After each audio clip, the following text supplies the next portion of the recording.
so excited that you could join us today. We've got a great speaker. Her name's Maggie Young. She's a licensed clinical social worker and a certified employee assistance professional. And she's going to be talking to us today about managing your children's worries and anxieties during COVID-19. She's going to identify and address and show us how to monitor those worries and anxieties. So I think it'll be really good. But before we get started with Maggie, I wanted to talk about PTO just a little bit and bring everybody up to speed. For those of you who don't know me, I'm Christine Carley. I'm your PTO president this year. And we have Whitney Hall returning as treasurer, Hadley Price returning as secretary, and we're super excited that Tiffany Sinavinen is coming on board as vice president this year. The four of us have been working together to try to get creative and think outside the box, along with several of our committee chairs, and figure out a way to keep what the PTO does going during these crazy times. We've had to adapt a little bit and change some things, and just through making those changes, we've been really fortunate that we have thought of ways to keep a lot of what we do going. And that leads me to my first little shout out. I wanted to send a big thank you out to Heather Zachary, who is chair of the Used Uniform Sale Committee. Whenever I spoke with Ms. House over the summer, we really didn't see any way that the used uniform sale could happen because that typically takes place in the cafeteria, and with social distancing, we just didn't see a way it would happen, or that we'd be able to pull it off. And when I shared the news with Heather, she jumped right into action. She had a plan. She said, "What if I take it to my house and I do an online sale and people can come and pick it up off my porch?" And we're just so grateful that she did, because that gave a lot of people the opportunity to purchase a few used uniforms and save a little money and help the PTO at the same time. So it was really great of her. We really appreciate her, and she's just wonderful. Tiffany Sinavinen is the chair of Race for Education this year, and she wanted me to remind everyone that Friday is the day. If you don't have your mailers in by Friday, you can't qualify for the prizes, so try to get those in by Friday. If you need extra mailers, just let us know, and we'll have them sent home with one of your kids in their backpacks. Let us know how many, and we'll get those out to you this week. And also, she wanted me to send out a big thank you to everyone who's already turned their mailers in. We've had a bunch turned in this year early, and it's wonderful. We really appreciate it, and I think we're gonna have a great race. It'll take place the week of October 9th, and while it will definitely look a little bit different, we're doing a lot to make sure that the kids still have fun and have a memorable experience, and we'll be sure to have lots of pictures and videos posted, so while you can't be there as parents, hopefully you'll still get to see what the day was like and see the kids having some fun.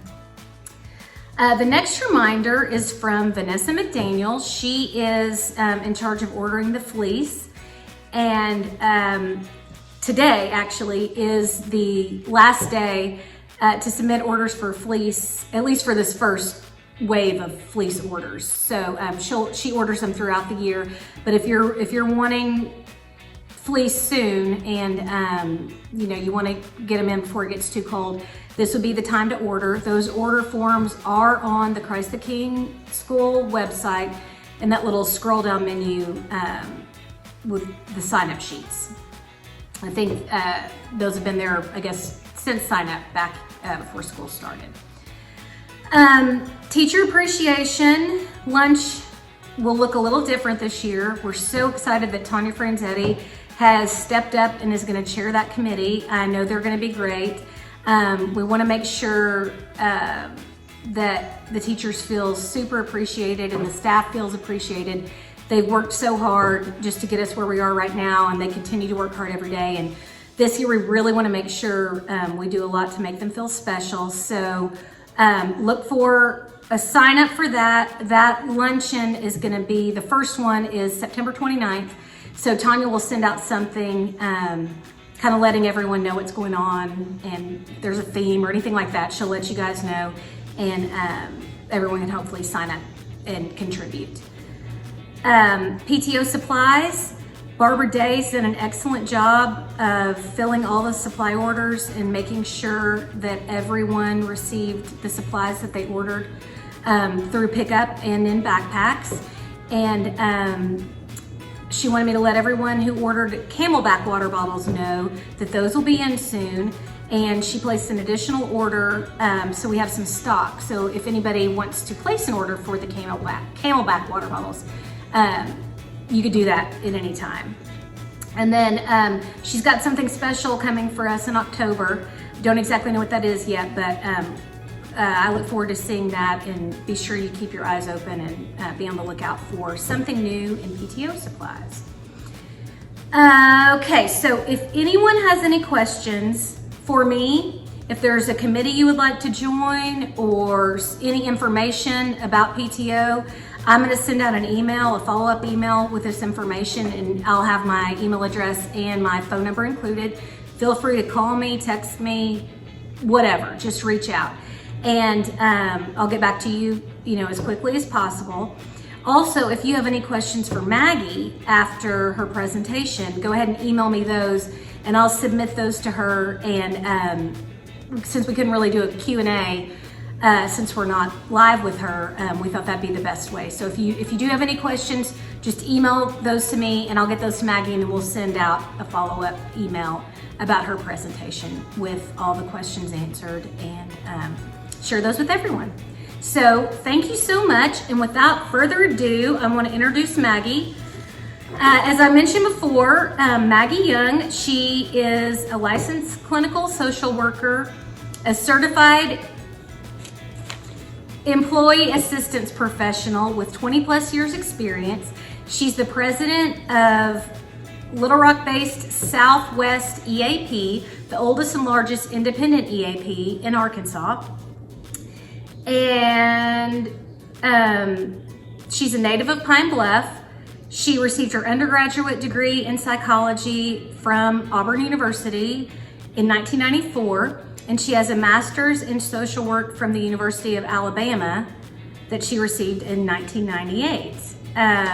Maggie is a past president of the Little Rock Junior League and past president and current board member at the Arkansas Food Bank. Let's see what else. She and her husband Chris have 2 children, Finley and Emma, and they recently built a garden and acquired chickens during the pandemic, and are learning about urban farming through trial and error. So if you have any urban farming questions, she might be able to answer those for you too. But we're really excited to hear what she has to say, so here's Maggie. Thank you, Tiffany. And again, my name is Maggie Young. I really appreciate being able to be here with you today and share this information. I hope that you find it helpful for both you and your family. I'm going to share my screen real quick.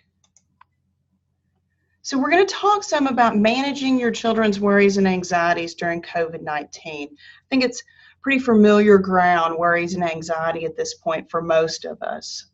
We're managing our own worries, our spouses, our children's, supporting friends and coworkers. So it's familiar ground, but we're going to focus on some things that could be helpful for our kids at this stage. We're going to break this into 3 tiers: identifying, addressing, and monitoring. It really is a 3-tiered approach that I think helps you conceptualize it and pick out some of the things that are going to be helpful for you and your family.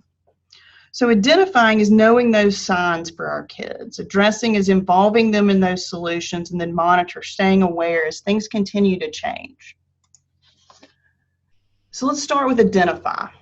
Knowing those signs of anxiety, trying to catch them early. Those things are going to be different. They're going to vary with age. They're going to vary between each child. You've got to sort of know some of the subtle differences between your kids. And you also need to be working off, what was this kid's baseline pre-COVID? What's it looked like since those changes? So nail biting in one kid may be a sign to be concerned about. Nail biting in another kid, not so much. That might have been happening beforehand. So there's some of those things you're looking for. Being fidgety or irritable. There's typical signs of anxiety include excessive worry, restlessness, fatigue, difficulty concentrating, trouble sleeping. You know, depending on a child's age, sometimes young children don't have the words or ability to express, so anxiety can show up in physical ways, tantrums and meltdowns, aggression. Our older children, you're looking more for things about being irritable or prone to isolation when they feel anxious. So when you're looking for these things and thinking, do I need to step in? Is this something that needs to be addressed? I want you to think about intensity and patterns. Even if it only happens once, sometimes the intensity of a child's struggles lead us to know we need to go ahead and step in. Sometimes we're really just looking for patterns of behavior, and that's when we know we need to step in. So think about that with your kids. Another thing when we're talking about identifying those anxieties or worries is to consider is what is normal anymore. I've been using the grocery store example with a lot of people lately, because when I ask people, so how are you doing? Everybody says, fine, I'm doing fine. And none of us are doing fine. We're really not. We may be doing okay, and that's great, but none of us is completely fine. And that goes for our kids too. So the grocery store example I've been using is we've all had the experience. We're running in maybe to do a big grocery store run, maybe just to get a few items, and we step in and they've rearranged the store. And you think, how could anyone possibly think the bread should go here? And the things that happen in those moments when we're trying to find all of our items are, it takes more time. It takes more mental energy. It takes more physical effort. And it takes more of our energy just managing our emotions. And I want you to consider that with your kids too in the time of COVID, because it's not as if just the grocery store got rearranged once. Sometimes our grocery store is being rearranged 2 and 3 times a week. It certainly feels like it's being rearranged every week, and nothing feels normal. And there is just a certain amount of wear and tear that takes on us in small ways that add up by the end of the day on our physical well-being and on our emotional well-being. So considering baseline for your kids, considering what are you seeing in these increased anxieties, considering what is reasonable in response to the constant change we're experiencing and not able to fall back into those normal routines. So that's what I want you to think about when I'm asking you to really be monitoring your kids and trying to identify where's that intensity gotten to the point I need to help them with this? Where are those patterns developing that they need some assistance? Anxiety can really present itself in other ways too, and sometimes we miss it when it comes in a different form. So sometimes it will look like anger or displaced frustration, boredom or resistance, an increase in roughhousing. Sometimes anxiety looks completely opposite, and it looks like tiredness or numbness. So be sure to always be mindful of those things too. Because if we're seeing those, but we don't connect it to the possible worrying and anxiety, we may have a different response. So now that we know what we're looking for, what can we do to support our kids in this process? We move on to that next tier, to addressing those issues. One of the things that's really helpful is teaching people coping skills, helping them learn to address those behaviors. Let me get my notes in order. So one of the things that's helpful, particularly with younger kids, is an emotion wheel.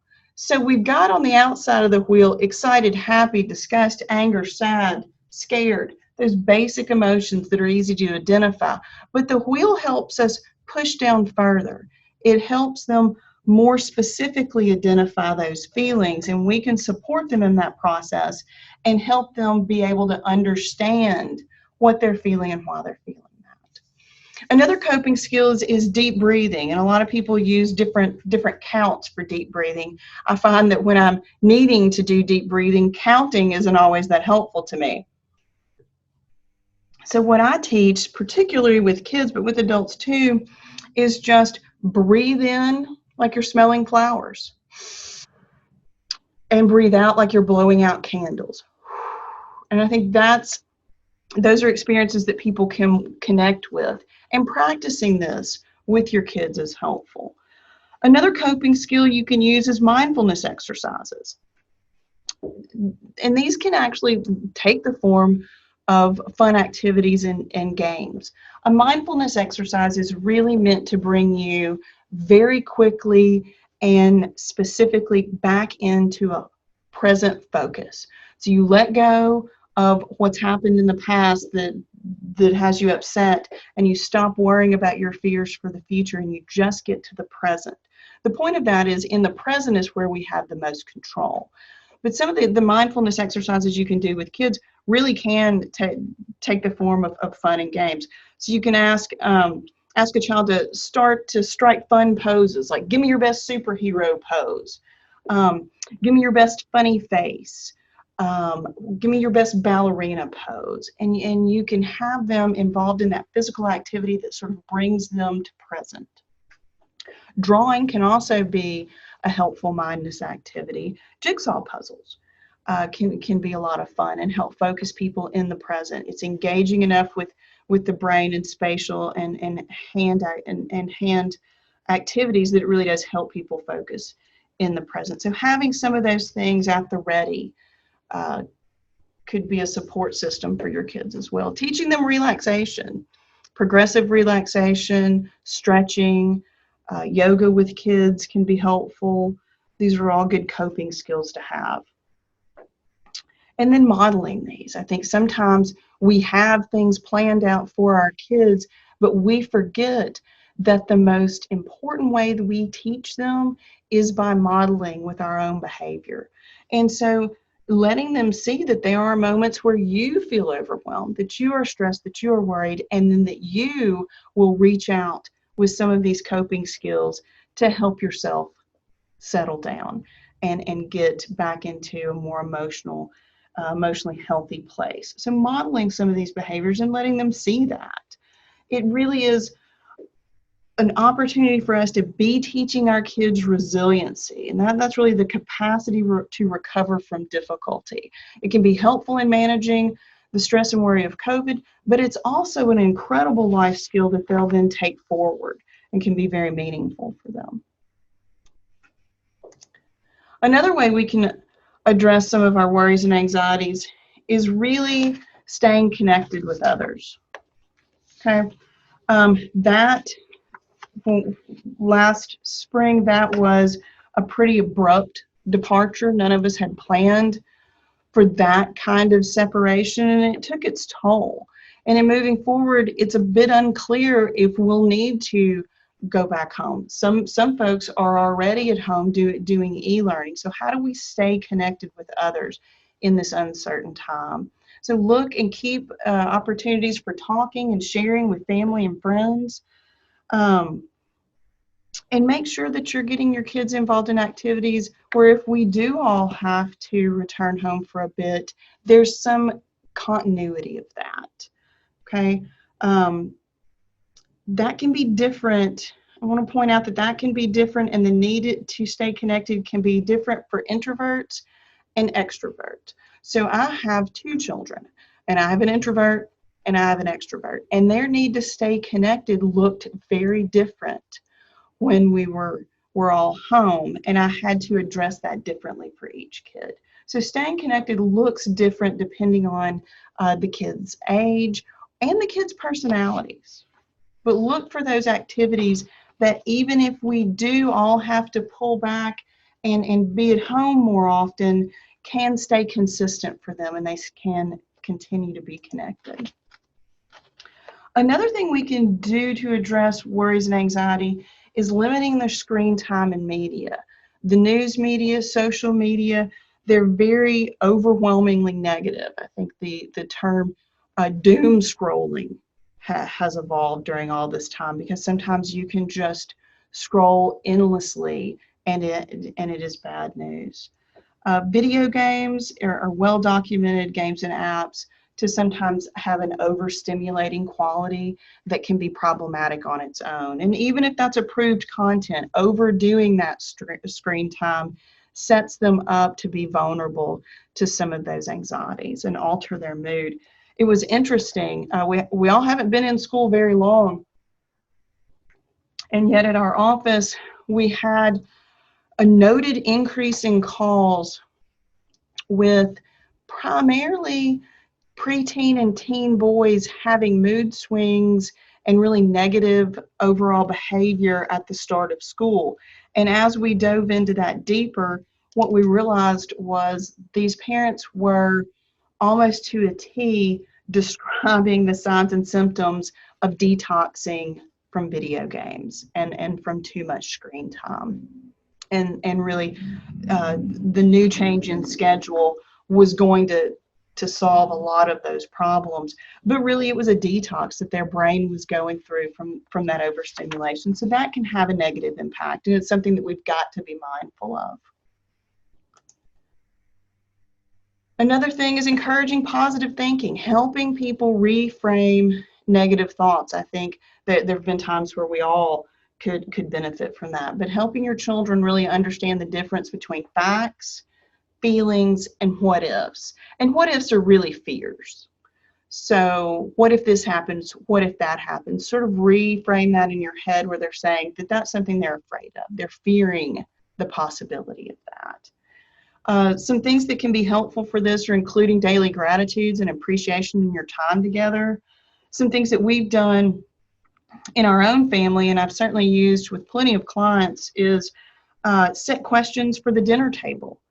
So one of the things that we'll do for a period of time, because we do mix it up, is high, low, what do you know? So what was the best thing that happened today? What was the worst thing that happened today? What did you learn today? So high, low, what do you know? Another round of questions sometimes we do at the dinner table is my 3 favorite things. What are your 3 favorite things that happened? And we sort of go around. And even if somebody is struggling on that first favorite thing that happened today, as everybody else shares theirs, it helps. You can see that lift them up a little bit. And by the end, they sometimes even have more than 3. And sometimes it's just as simple as what made you laugh today. When we were spending a lot of time at home, when school had gotten canceled, I found in my drawer this old sort of deck of question cards. And so it was all sorts of cards that the kids could pull one each night. What was your favorite family vacation? What was your favorite? What's been your favorite holiday? Where would you like to go on your next vacation? Just different things to help everybody share an easy topic in a conversation. So help them with that positive thinking. Also, I think it's important to help set limits. Again, go back to that grocery store. You walk in the grocery store and nothing is where it is supposed to be. And that can feel overwhelming. And yet, everywhere we go, nothing is as it's supposed to be. And over time, that begins to wear on us. It's little things all through the day, but they have a real weight by the time that we get to the end of that day. So think about, as all these activities come back online, as your inbox fills up with extracurricular activities that you can register for the fall semester, think about, with the extra weight that we are carrying individually, that this particular kid is carrying as a family, with the uncertainty, yes, I can sign them up for that, but how much do I need to sign them up? How much space do they need me to leave them to carry some of the extra weight of what's happening in their lives right now? We're able to track some of this in real time as well, because the college students went back a little bit ahead of K through 12, we're already starting to see some SNAP polls be taken where they are reporting an increase in anxiety and depression. Some of the comments they're getting are, I was so excited about coming back, but everything is just so different. I think that's the same, regardless of how old you are.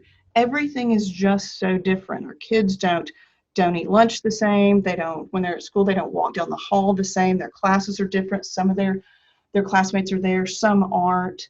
And we need to leave some extra room to manage that stress. So be mindful about how much you're signing them up for, how much you're letting them sign themselves up for, and just allow for some flexibility in that for them right now.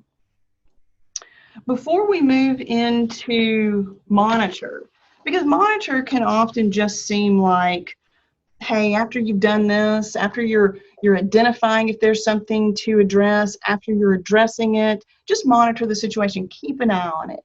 It sounds way more passive than I want this tier to be. I want you to think of monitor like a lifeguard monitors the pool.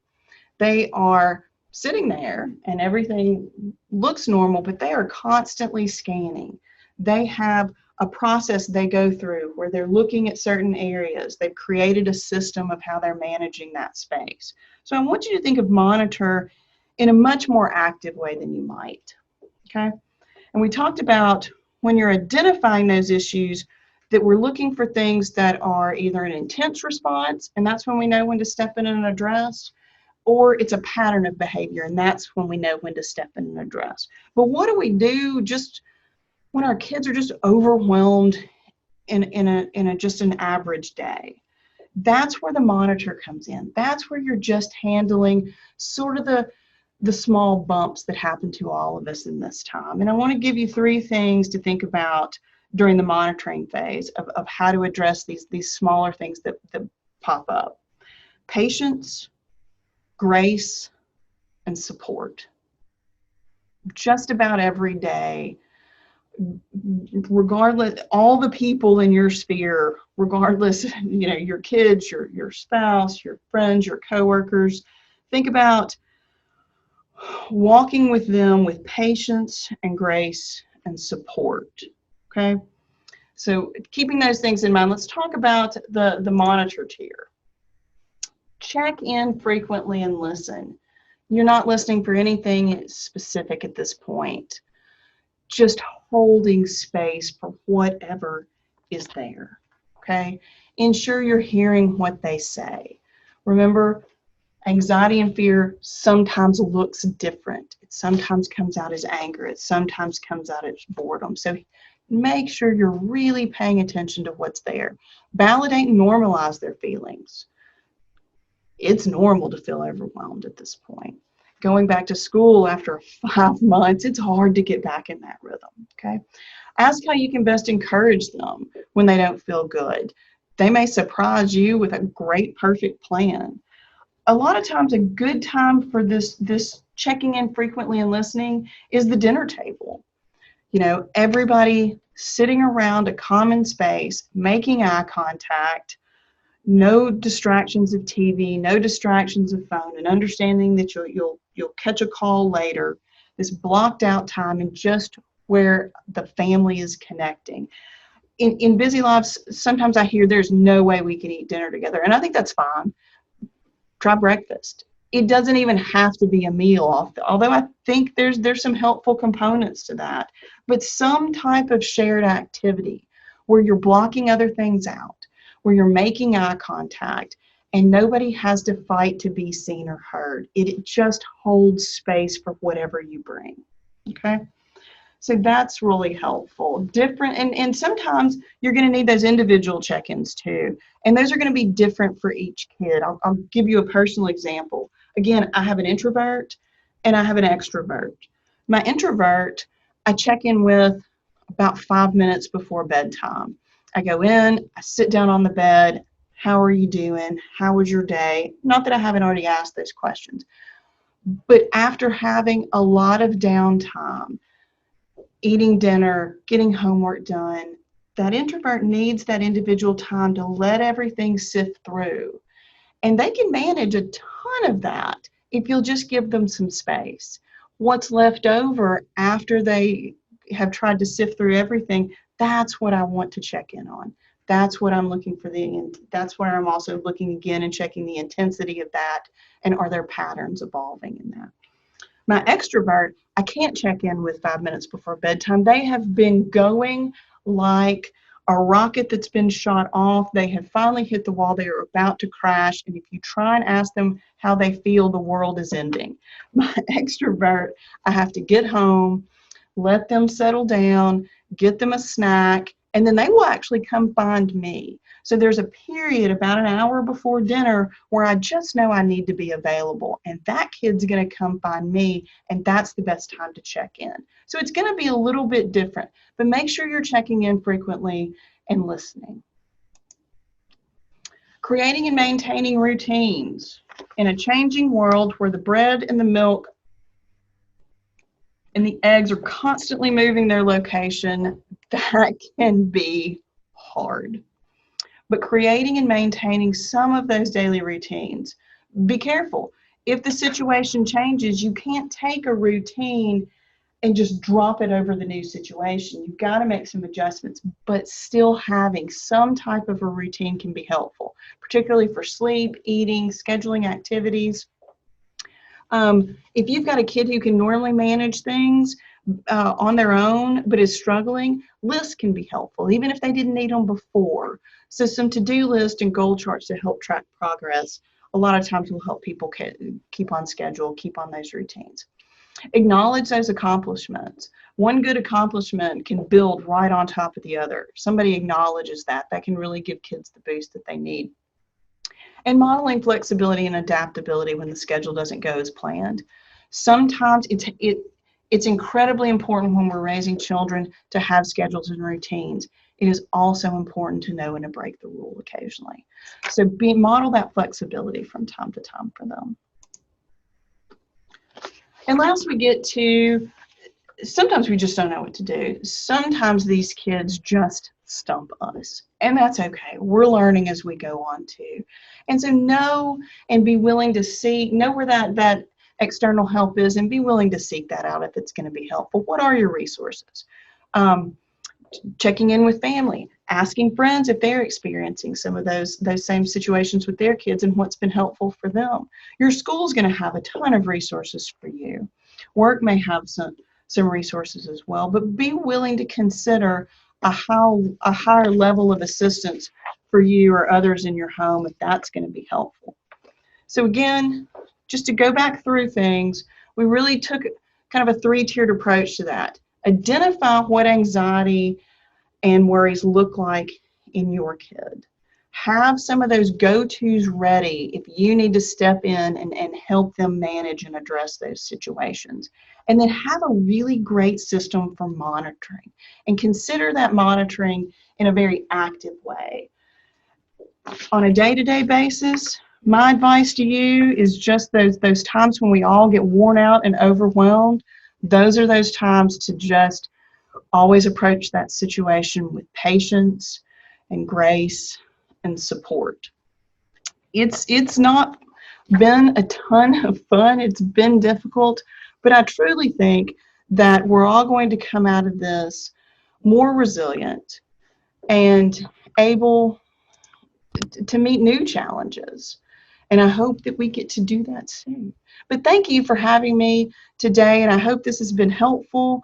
If at any point in time, please feel free to reach out with me. Again, I'm Maggie Young at Southwest EAP. Thank you.